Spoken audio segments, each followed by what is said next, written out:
Good morning! So, karang magluto pa ko o pure squid na tinola. So, ayan.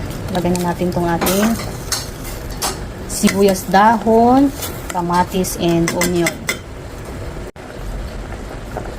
Asin. Magic sarap. So, ito na yung ating tinola na pure squid.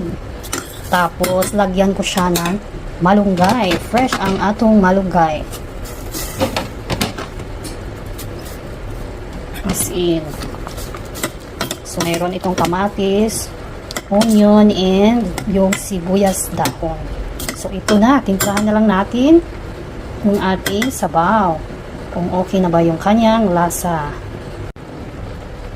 So, ito na yung ating pure squid tinola with malunggay. So, luto na talaga siya. And then, ayan, kakain na tayo. So, hiniwa ko lang siya para, ayun, hindi malaki masyado. Okay.